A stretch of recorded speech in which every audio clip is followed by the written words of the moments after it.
Padre, te damos gracias en esta tarde, Dios mío. Padre, tú envías esta palabra con propósito y bendición, Señor, para el terreno donde tú la quieres sembrar. Saque el fruto, Señor, del cielo y todo el propósito por el cual tú la envías, y que tu Espíritu Santo, Señor, haga lo que tenga que hacer en nuestros corazones. Amén y amén. El tema que les traigo en esta mañana es más que millonario. Y yo no sé cuántos les gusta ver los juegos que presentan en la televisión, pero había un juego en la televisión, un programa que se llamaba Who Wants to Be a Millionaire.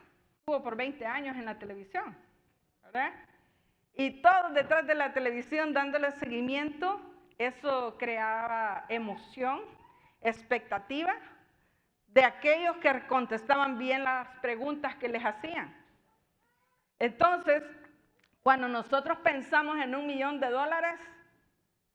uno como que toma el lugar de aquel jugador que está allí en ese juego, y como que uno sabe la respuesta y uno dice, wow, yo me hubiera ganado ese $1 millón si estuviera en el lugar de este. Yo sabía la respuesta. Entonces, ¿qué es lo que involucraba este juego? ¿Quién quiere ser un millonario? Una de las reglas era preguntarle a la audiencia y tomar una votación para ver qué es lo que la mayoría decía. Y usted se iba y decía, ¿qué es lo que dice el público? Y el público decía, dale, esta es la respuesta, y le daban muchas respuestas, pero usted decía, si usted no sabe cuál de todas las respuestas escoge. Entonces, había otra regla del juego. Si no quiere escoger esa, puede eliminar 2 respuestas incorrectas. Pero de todas las respuestas que habían, eliminar 2 era difícil, porque si eliminaba la correcta también ya se había quedado, ¿verdad?, fuera del juego. Y también le decían, puede llamar a un amigo de confianza. Y ese amigo no tenía que ser ignorante. Tenía que pensar en una persona inteligente que le ayudara a ganar el $1 millón. Entonces, cuando nosotros vemos este juego, pasémoslo ya a la iglesia. Imagínese que usted está para ganar el $1 millón y le dijeran, ¿qué debes hacer para ser salvo? ¿Daría la respuesta? ¿O le preguntaría al público? ¿Qué dice el público?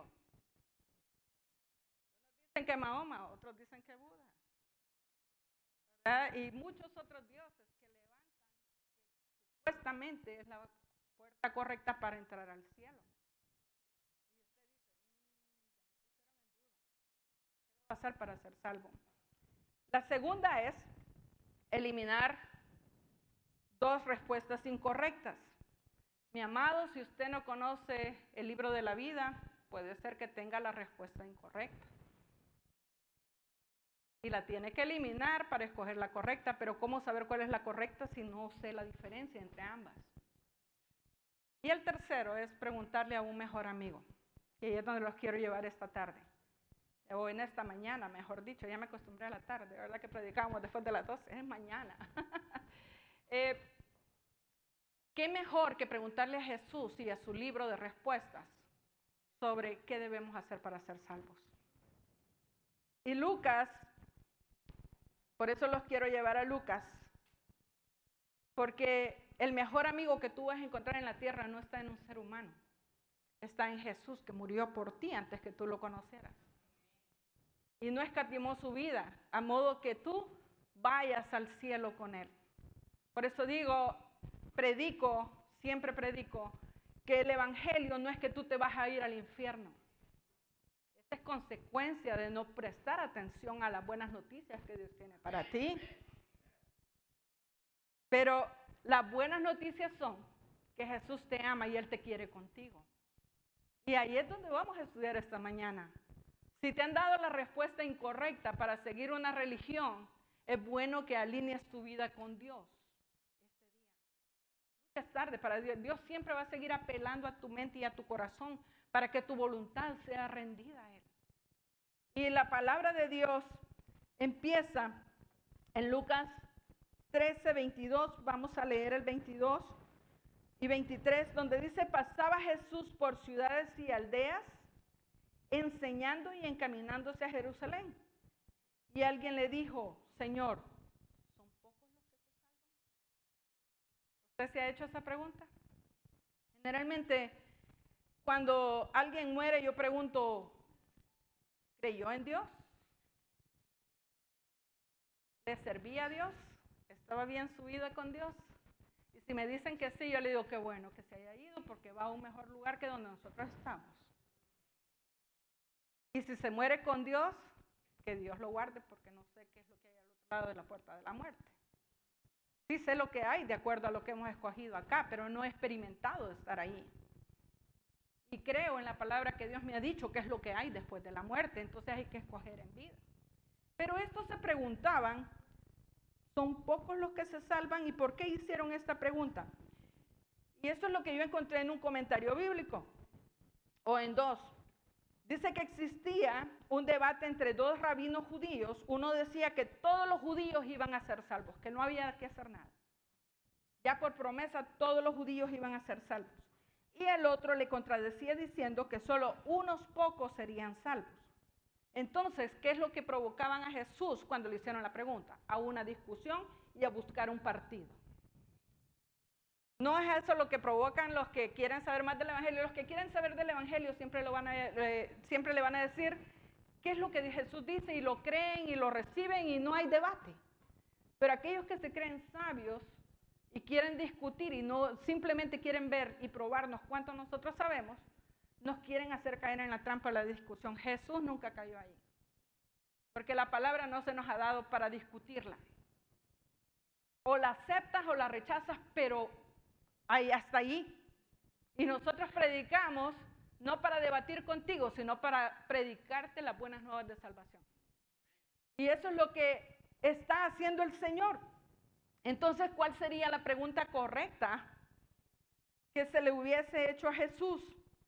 Y yo encuentro la pregunta que hizo el carcelero en Hechos 16, 30, 33. ¿Se acuerdan de lo que pasó en ese lugar? Y después que hubo una manifestación divina en esa cárcel, este hombre estaba para quitarse la vida. Porque eso es lo que le venía después que los presos se salían de las cárceles, pero todos se quedaron allí. Y lo primero que él pregunta, dice, señores, ¿qué debo hacer para ser salvo? Hermanos, muchas veces en este versículo, nosotros andamos metidos en la vida de las otras personas y no nos fijamos en nuestra propia vida. Estos judíos que le preguntaron a Jesús, no dijeron qué debo hacer yo para ser salvo, sino son pocos los que se salvan. Pero la respuesta correcta está aquí. Dice, ¿qué debo hacer para ser salvo? Ellos le contestaron, cree en el Señor Jesús y serás salvo junto con todos los de tu casa. Y le presentaron la palabra del Señor tanto a él como a todos los que vivían en su casa. Aún a esa hora de la noche el carcelero los atendió y les lavó las heridas. Enseguida ellos lo bautizaron a él y a todos los de su casa. Hermanos, ¿cuántos hemos aceptado a Jesús como Salvador? Asumo que la mayoría de los que estamos acá, un día levantamos nuestra mano reconociendo en público a Jesús como Salvador de mi vida. Pero este carcelero me deja ver que no se quedó tranquilo solamente con la salvación, sino que surgió un servicio de adentro de él para atender a los que estaban heridos en este caso. Y no solamente los atendió, sino que le lavó sus heridas y él mismo pidió ser bautizado con todos los de su casa. Ese es el impacto verdadero de un arrepentimiento de corazón cuando nosotros rendimos nuestra vida a Dios y Él nos limpia de pecado. Pero aparte de recibir a Jesús para ser salvo, ¿verdad? Yo digo, hay personas que tienen la mentalidad equivocada con respecto a ir a vivir con Dios. Yo hablé con una persona y siempre me quedó impactado eso. Yo le digo, tú conoces la Biblia desde niño. Tienes los dones que yo quisiera tener para hablar en público. Eres bilingüe. Ganas buena plata. Le digo, la verdad que tú conociste desde pequeño no te habla a tu mente y a tu corazón para regresar a Cristo. Y me dice, no, en mi mentalidad está, me dijo, que me gusta lo que estoy haciendo, hasta en pecado. Pero espero, me dijo, que antes de la muerte Dios me ceda un chancecito para arrepentirme y luego me voy con Él. Yo le dije a él, tenga Dios misericordia, porque estás hablando con un corazón egoísta y carnal. Tú me dices que amas más el pecado antes que aquel que derramó su vida por ti. Tú no lo quieres conocer en esta tierra y sin embargo quieres ir a vivir una eternidad con Él. No trabaja así. Sí, la salvación es gratis, pero la salvación produce frutos dignos de arrepentimiento. Y ahí es donde muchos estamos equivocados. Se conforman con la salvación, pero la salvación trae frutos para el reino de Dios. Entonces no nos podemos conformar con recibir a Jesús simplemente por ser Salvador. Tenemos que hacerlo Señor de nuestras vidas. Y eso es lo que Dios quiere tratar contigo, congregación, este día, ¿verdad? Y para eso quiero llevarlos a Mateo 7 del 13 en adelante. Y si usted se da cuenta, este capítulo es parte del Sermón del Monte que en un tiempo yo le prediqué con respecto al Sermón del Monte, y el Sermón del Monte era un discipulado para aquellos que seguían a Jesús. Entonces en Mateo 7:13 lo vamos a separar así como está en el capítulo en adelante para que usted vea la secuencia de este sermón para los seguidores de Jesús tanto como para sus discípulos. Y si usted tiene la misma Biblia mía, la Reina Valera, ¿verdad? Va a ver la división. Y la primera división de este capítulo en esa parte del 13 al 14 dice la puerta estrecha. ¿Sí o no? Ese es el título que le dieron los que ordenaron la Biblia para nuestro bien, ¿verdad? Entonces, ¿qué me está diciendo acá? Mire lo que dice, entrad por la puerta estrecha. ¿Quién es la puerta? Cristo. Él dijo que Él era la puerta. Él dice, entrad por la puerta estrecha, porque ancha es la puerta y espacioso el camino que lleva a la perdición, y muchos son los que entran por ella. Esto es una vida sin restricciones. Si a usted no le gustan las restricciones, viva la vida como a usted le guste, pero no quiera ir a morar con Dios para rendirle cuentas, porque Dios te las va a pedir. Tenemos que ir a rendir cuentas a Dios, si Él es Señor, ¿verdad? Entonces, dice, porque estrecha es la puerta y angosto el camino que lleva a la vida, y pocos son las que lo hallan. Hermanos, cuando yo leo esto, yo pienso en el ministerio que Dios nos ha encargado. ¿Cuántos tenemos dones? Es ilógico que Dios nos haya llamado simplemente para calentar una silla. Yo no me veo calentando una silla. Hay un motor y hay una pasión dentro de mí que me dice que yo puedo hacer algo por el reino de los cielos. Es algo que tú te levantas, tú comes desayuno, comes almuerzo, comes cena, te vas a la cama y estás pensando en qué vas a hacer con lo que Dios te ha confiado. Si tú eres maestro, estás pensando en versículos, estás pensando en cómo enseñar la palabra, qué palabra tú le vas a dar. Ayer hablamos con las hermanas de danza. Ellas dicen que desayunan, almuerzan y cenan bailando o danzando para el Señor con música. Y me daba risa porque algunas, ¿verdad?, llegan a casas y dicen que empiezan a danzar con música y después se acuerdan, ojalá que no hayan cámaras, que me vean danzando. Pero es que eso es así. El don que Dios ha puesto en ti no te deja quieto. Hay algo que surge dentro de ti que dice, Señor, gracias por este don. Y no me canso, yo quiero más. ¿Qué más me puedes confiar? Dios no te va a llevar a lo mucho si no te haya como siervo fiel en lo poco. Y poco a poco el Señor nos va probando nuestro corazón para ver si vamos por emociones. Por eso es que a mí me gustan las conferencias que se dan, pero he experimentado a través de lo que hemos estado en la iglesia, que cuando tú vas a una conferencia te llenas de palabras y como que las emociones, wow, apártense que hoy vengo lleno del Espíritu.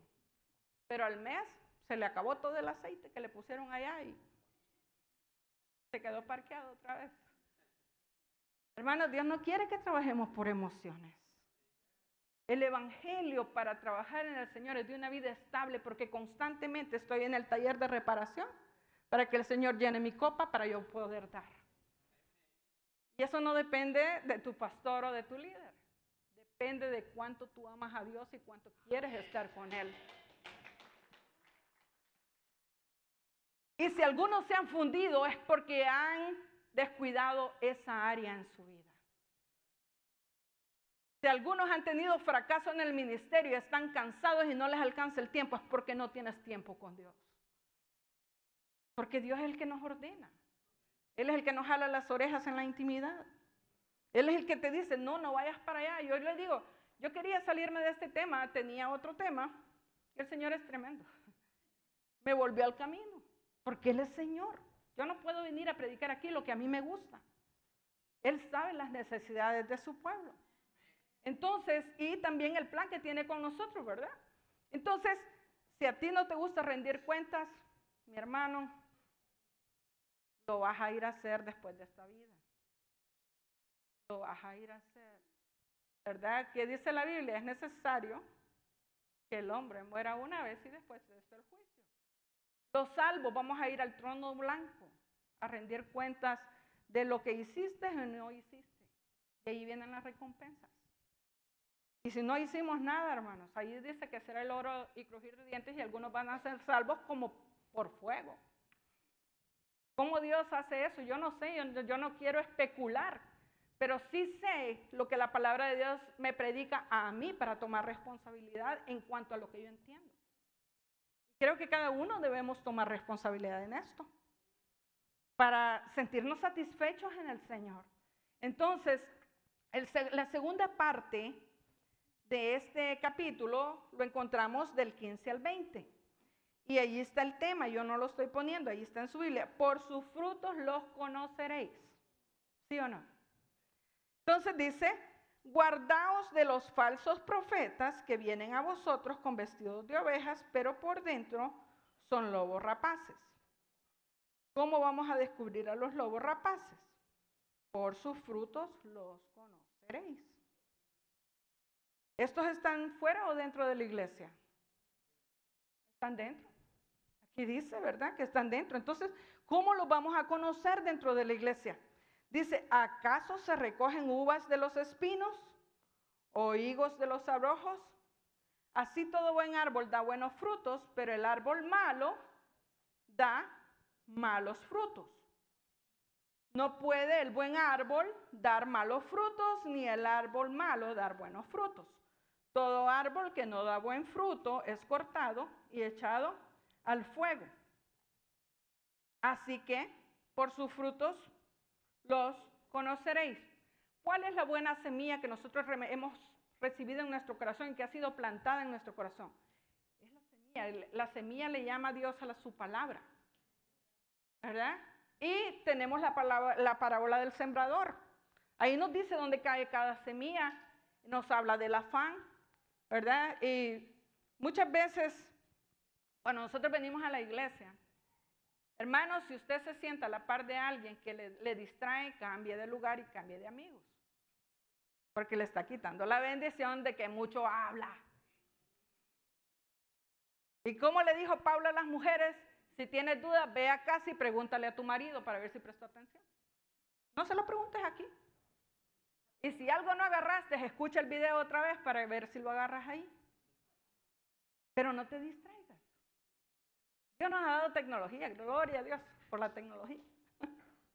¿Cuántas veces escuchamos un mensaje? Depende de qué tanto interés yo tengo en el tema que se predica o qué tanto yo quiero llevar a mi corazón. Pero el diablo es experto en distraernos. Yo le digo, había un servidor en media antes de que estuviéramos acá, estábamos en Northwest. Y me impactó porque ellos trabajaban detrás de las cortinas. Me tocaba predicar y llegué a la parte de atrás para ponerme de acuerdo con ellos. Y en la alabanza, después de la alabanza, yo lo vi llorando a él. Yo dije, wow, aún aquí sirviendo, está recibiendo, no se distrajo. Normal es alabar todos juntos, pero cuando tú tienes un trato con Dios, tú le dices, mira, no me hables en este momento, cierra tus ojos y aunque estés sirviendo, estás recibiendo. ¿Verdad? Porque tenemos propósito y tenemos el corazón correcto para venir. Entonces, si yo le digo a un palo de aguacate, dame jocotes, ¿sería eso congruente? El palo de aguacate me va a dar aguacates y el palo de jocote me va a dar jocotes. Entonces, ¿por qué creemos que la vida cristiana se puede vivir de una forma en la iglesia y de otra forma fuera de la iglesia? Si Cristo mora en nuestros corazones, nuestro fruto va a ser constante dentro y fuera de la iglesia. Nuestro carácter, ¿verdad? Nuestra estabilidad. Entonces, hay algo que nos guía a los hijos de Dios.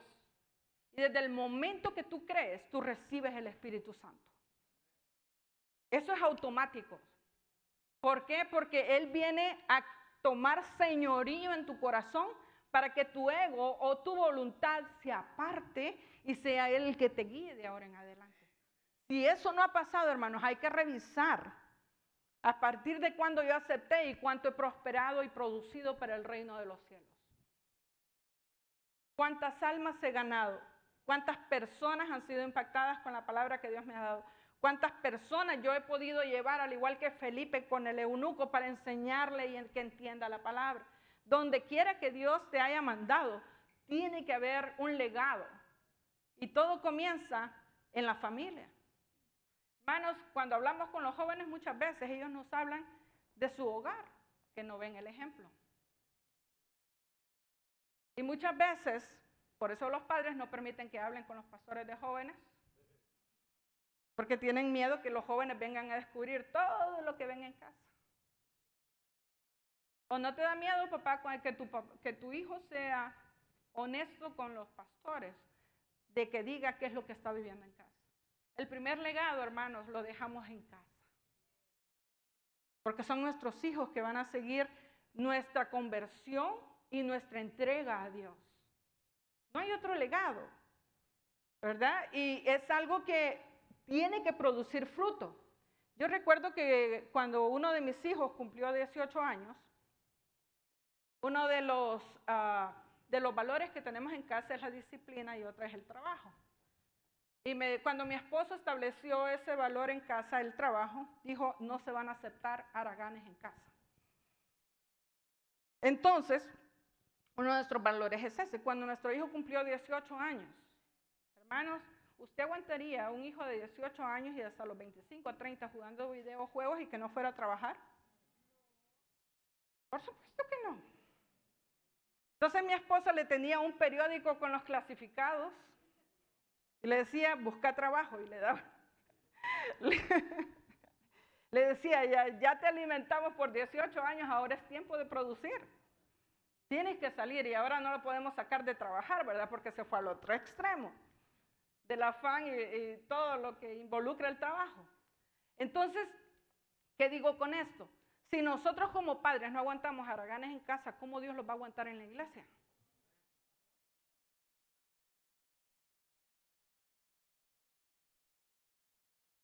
Ponte en ese lugar y mira cómo tú estás respondiendo como hijo al padre.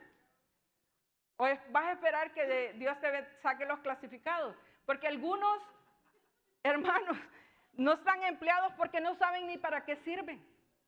Cuando les preguntamos de su don primordial y su don secundario y su don en tercer lugar, no lo saben definir. Pero es porque nunca le preguntan a papá qué es lo que puso aquí para saber para qué estoy diseñada.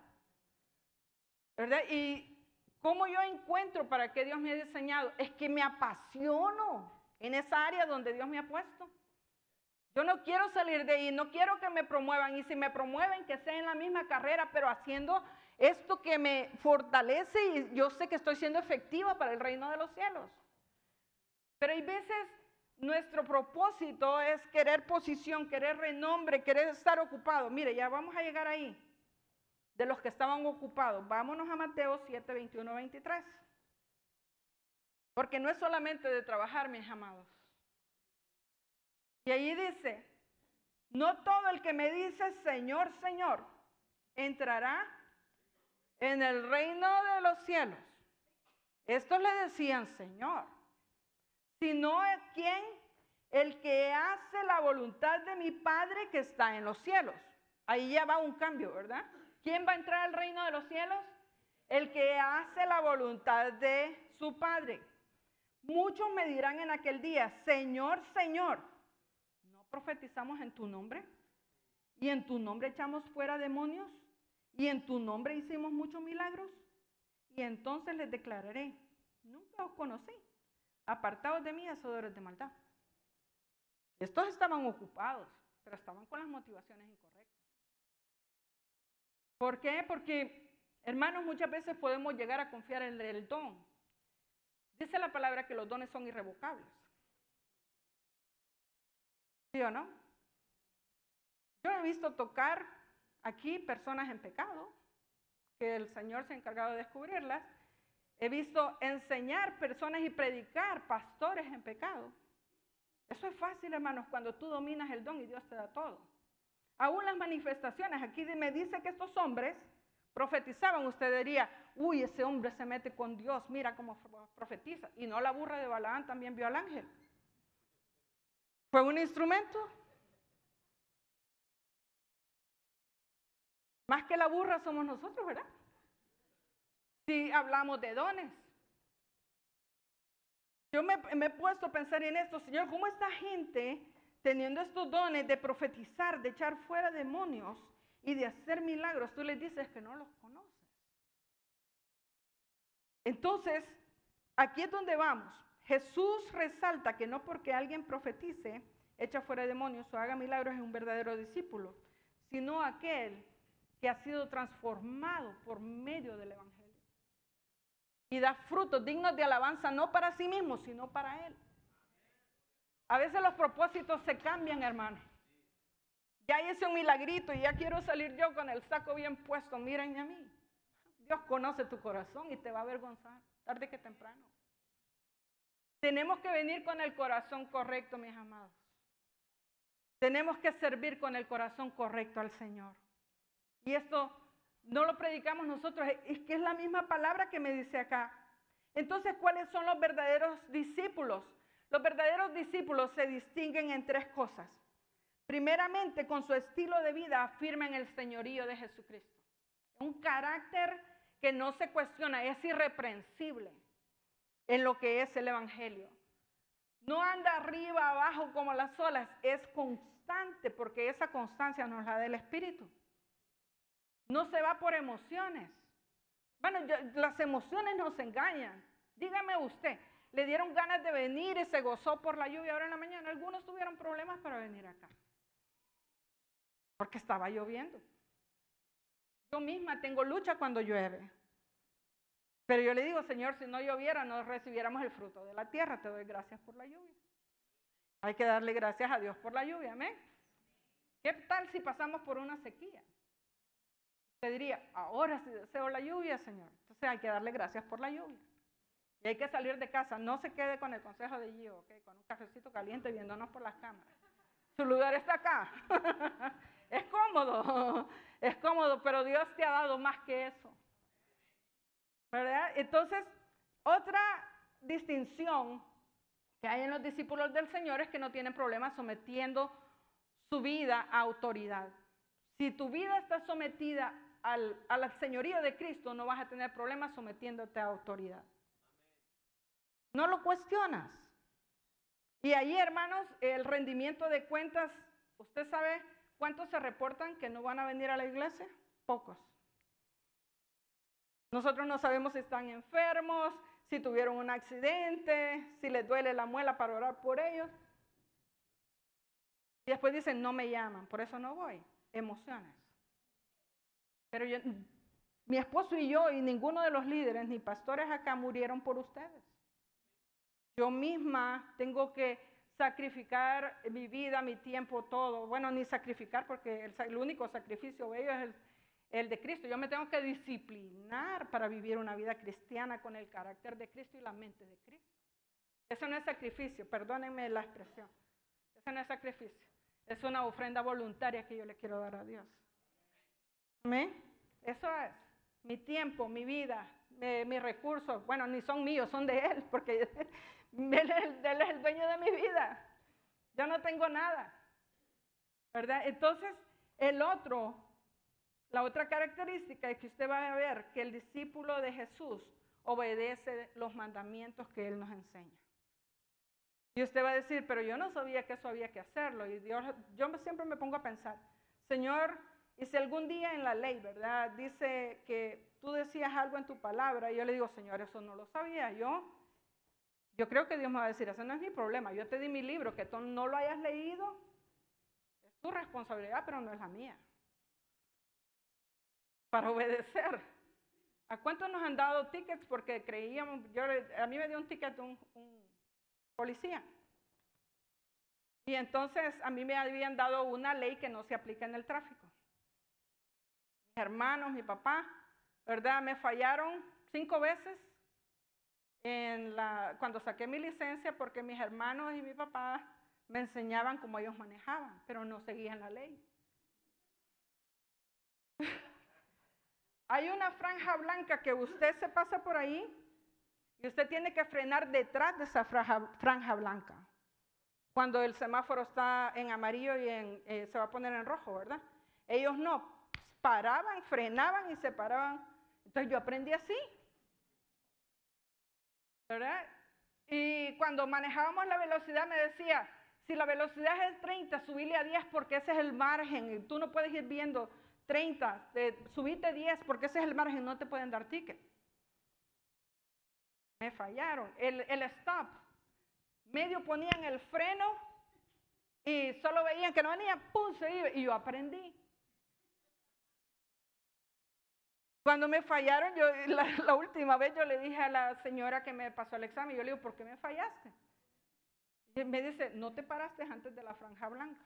Ah, yo no sabía. No hay problema. Ahí está el libro y los que te enseñaron.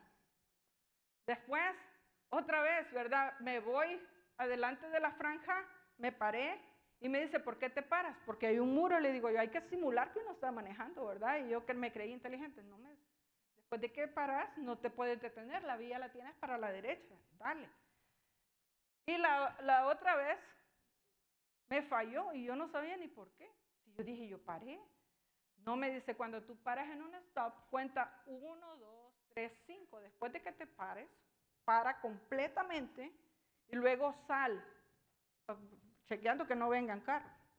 Hermanos, ahí me tuvieron que fallar 5 veces para aprender la ley de tráfico.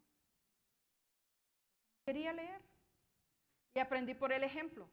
Imagínense nosotros reproduciéndonos así sin leer la palabra con los nuevos que vengan. Ah, no, aquí la cultura es así. Si este es cristiano y ha estado 10 años aquí en la iglesia y se porta así, no me van a decir nada a mí porque yo lo haga. Nosotros somos autoridad en la tierra, si no se había dado cuenta. Y vivimos por el ejemplo si nos queremos reproducir bien.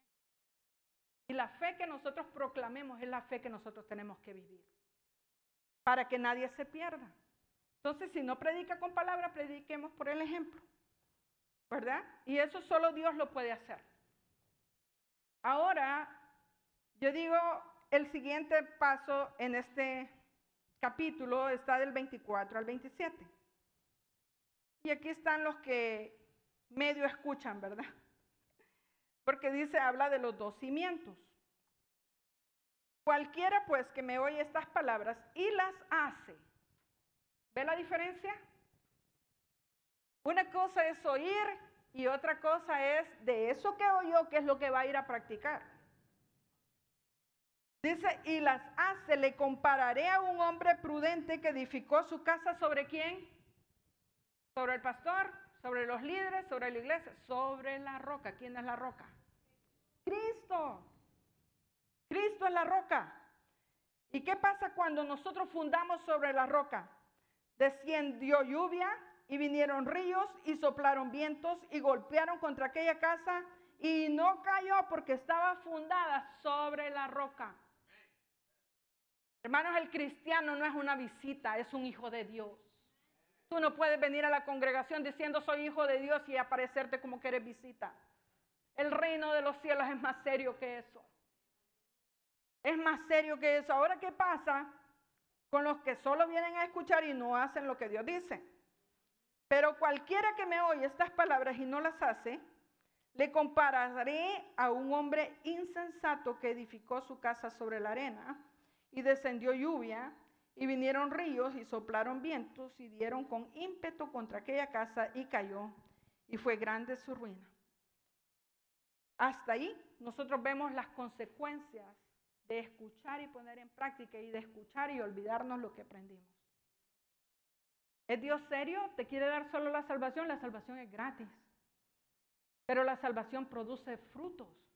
Nosotros no hacemos obras para ser salvos, sino porque somos salvos hacemos las obras para el reino. ¿Se da cuenta? No basta solamente con decir, Señor, quiero que me salves y entrego mi vida. Aquí está. Dios quiere producir frutos a través de ti. Porque el reino de los cielos, el evangelio es dinamita. Usted sabe lo que es tener dinamita en las manos. No te vas a quedar quieto. Vas a andar por todos lados con algo que es súper poderoso. Pero hermanos, Dios me hablaba ahora en la adoración. Y realmente el Señor me puso ahí muchos que han sido dañados por los líderes o por los pastores. Yo te pido perdón en nombre de cualquier pastor que haya parado tu ministerio. En nombre de ellos. Me duele cuando un pastor para el ímpetu que tienes tú para crecer en el Señor. Te quiere poner reglas de hombre y no la palabra de Dios en tu corazón. No te pastorea. Yo te pido perdón por esa negligencia. En nombre de cualquiera que te haya dado mal ejemplo, porque hay algunos que han querido buen ejemplo de los pastores y lo único que han visto son vidas que no son dignas de imitar. Pero la Biblia no te manda a imitar a aquellos que no te dieron el buen ejemplo, sino que te dice que observes la vida de tus pastores para ver su fe. Y si es buena esa fe, esa vida que predican y viven, imítala y reprodúcete.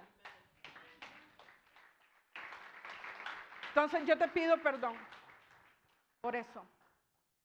Otros posiblemente están lastimados emocionalmente y hay que madurar. Bueno, yo para estar parada acá y para trabajar delante del Señor, el Señor tuvo que trabajar muchas heridas.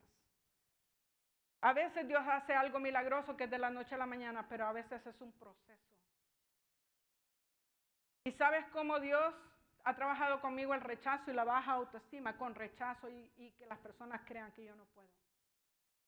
Me lo han dicho, me han retado, me han visto como poca cosa. Pero ¿sabes dónde está mi fuerza? En conocer la palabra y empezarme a levantar, no en lo que la gente dice, el público dice, sino en lo que Dios declara de mí en esta palabra.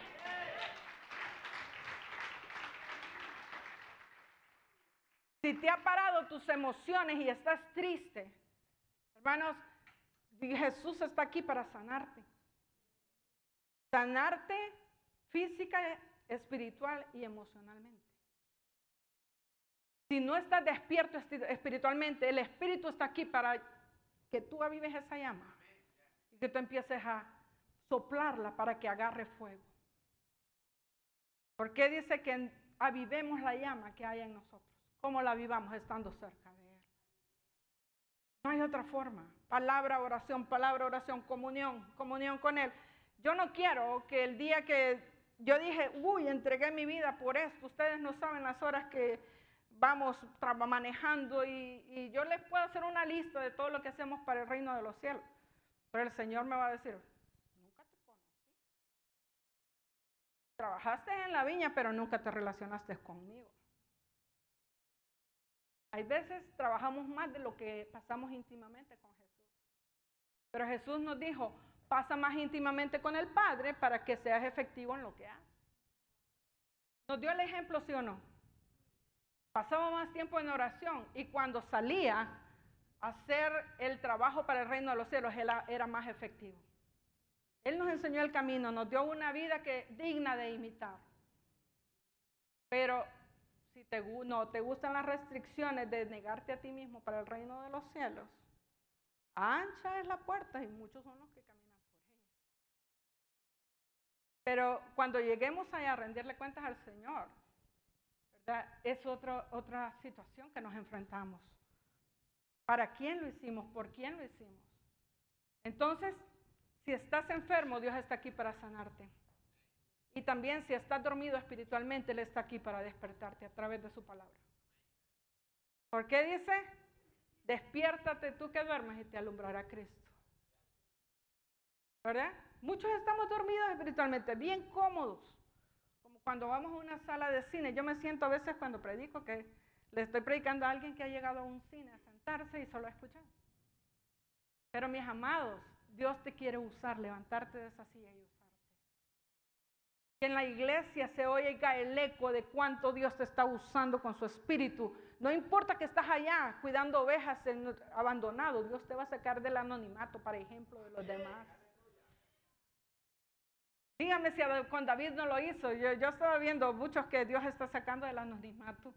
Yo no sabía lo que estaban haciendo, pero Dios se encarga de no dejarte ahí, sino que los demás aprendamos de cómo tú lo haces. Y Dios ve tu corazón, ve el propósito por el cual estás sirviendo. Cuando andamos buscando posiciones, hermanos, no aparecen. ¿Sabes a quiénes Dios le da posiciones? Aquellos que ni siquiera la buscan ni están interesados en ella. Así trabaja Dios. Yo no sé si trabaja contigo diferente. Pero yo he visto constantemente que los que buscan posiciones nunca las tienen. Pero aquellos que ni siquiera se imaginaron, Dios los promueve. ¿Dónde los conoció Dios? En la intimidad. ¿Verdad? Dice que nos metamos con Él en la intimidad y Él va a tener el tiempo para cuando nos saque lo que hacemos en la intimidad con Él en público. Ahí es la recompensa que Dios te da. Parte de la recompensa, porque si nos llevamos la gloria, se la quitamos a Él. Primera de Pedro 4, 18, 19 dice: si el justo con dificultad se salva, ¿en dónde aparecerá el impío y el pecador? Así que los que sufren por obedecer a Dios, que se pongan en manos de Él, su Creador, y sigan haciendo el bien. Dios quiere estar contigo. Dios quiere ministrarte. Quiere que seas efectivo en aquello que te ha mandado a hacer. Él quiere que vean su gloria a través de tu vida. ¿Estás dispuesto a esforzarte? Lucas 13:24. Jesús les dijo en el mismo discurso del Sermón del Monte. Dice que Jesús les dijo a aquellos que les preguntaron: ¿son pocos los que se salvan? Y Él les dijo: esforzaos a entrar por la puerta angosta, porque os digo que muchos procurarán entrar y no podrán. Hermanos, si seguimos haciendo nuestra voluntad después de habernos convertido, no digamos que Jesucristo es nuestro Señor. Nuestra voluntad tiene que estar rendida a Él si Él es Señor. Y para recibir instrucciones, las instrucciones se reciben en la intimidad con Él. Con Él no vas a andar perdido, te lo puedo garantizar. Él te dice que van a venir a servir, porque Él conoce los corazones. Yo no tengo esa capacidad. El Espíritu sí la tiene y me la comunica si estoy conectada con Él. Porque todos los dones Él los ha dado con ese propósito. Entonces, después de tener a Jesús como Salvador, hermanos, reflexionemos, agarrémoslo como Señor de nuestras vidas este día, si es que hay que revisar y hemos estado laid back, o sea, muy relajados, a nuestra conveniencia, a ver si el tiempo alcanza, a ver si puedo. No, ¿quién es el Señor de tu vida? Esa es mi pregunta para ti en este día. Entonces, Mateo 16, 24 al 27 dice: entonces Jesús dijo a sus discípulos: si alguno quiere venir en pos de mí, niéguese a sí mismo y tome su cruz y sígame. Porque todo el que quiere salvar su vida la perderá, y todo el que pierda su vida por causa de mí la hallará. Porque ¿qué aprovechará al hombre si ganare todo el mundo y perdiere su alma? ¿O qué recompensa dará el hombre por su alma? Porque el Hijo del Hombre vendrá en la gloria de su Padre con sus ángeles, y entonces pagará a cada uno conforme a sus obras. Y usted me va a decir, la salvación es gratis. Sí, mis amados. Pero la salvación produce frutos. Y si usted se ha venido por la Georgia y ha visto esas mansiones preciosas que encontramos en la calle, ¿las han visto? Nosotros somos más millonarios que ellos. Ellos pueden tener buenas casas, buenos banquetes, pero no tienen paz, mucho menos salvación. No los envidies desde la palabra. Mira lo que tú tienes. Eres más que millonario. Y Dios nos ha dado esas riquezas. ¿Cómo te lo compruebo? Efesios 2, del 4 al 10. Ahí te dice que Dios repartió sus riquezas y las comparte con nosotros, ¿verdad? Pero Dios, que es rico en misericordia, por su gran amor con que nos amó, aun estando nosotros muertos en pecados, nos dio vida juntamente con Cristo. Por gracia sois salvos, no por las obras. Y juntamente con Él nos resucitó y asimismo nos hizo sentar en lugares celestiales con Cristo Jesús ahí va el propósito. La salvación es gratis, pero tiene un propósito. Para mostrar en los siglos venideros las abundantes riquezas de su gracia en su bondad para con nosotros en Cristo Jesús.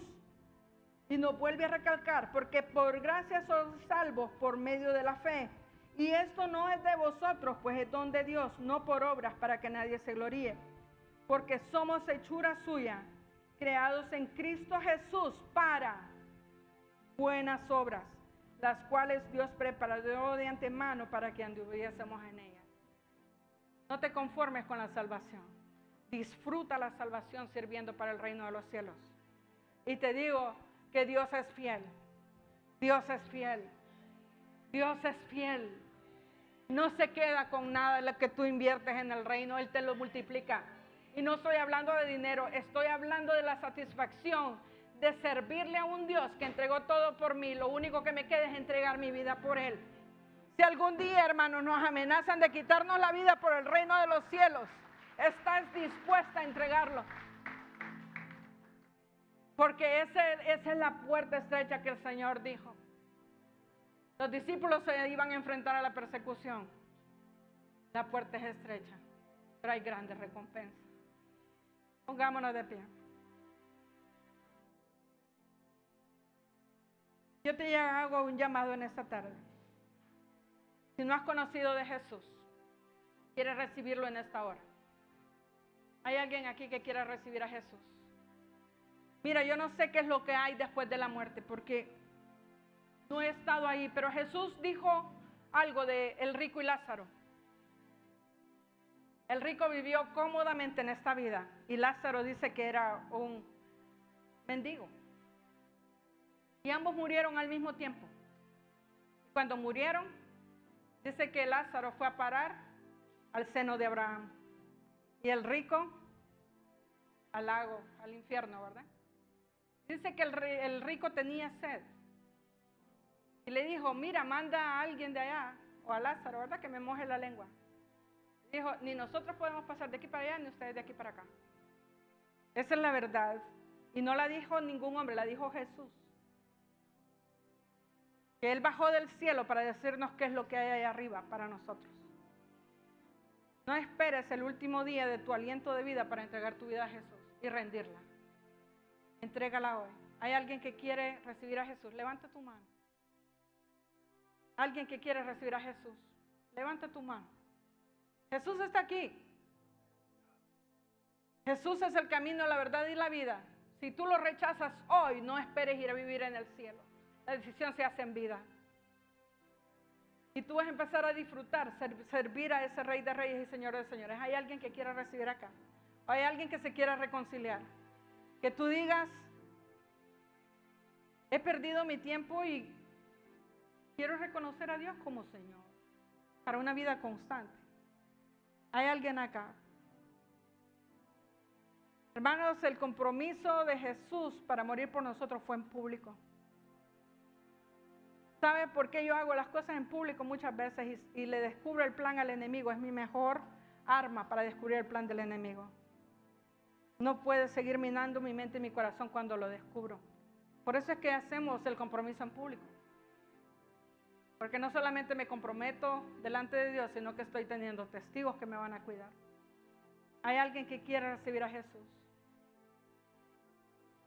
Y si no, vamos a orar para que esta palabra siga siendo eco y tú reflexiones en ella. Espero que no sea una palabra que se olvide, sino una palabra que te haga pensar. Y cuando la meditas y llegue a tu corazón, tú puedes entregar tu vida al Señor. A los que nos están viendo detrás de cámaras, que el Señor te bendiga. No te quedes detrás de una cámara, vente a la congregación. Dios tiene cosas grandes en tu vida. Y si estás enfermo, Dios te puede sanar. Que Dios te bendiga. Padre, yo oro, Señor, en este lugar. Dios mío, yo no conozco el corazón de nadie acá, Señor amado. Pero tú sí lo conoces. Y tú comienzas conmigo, Señor, que soy tu hijo.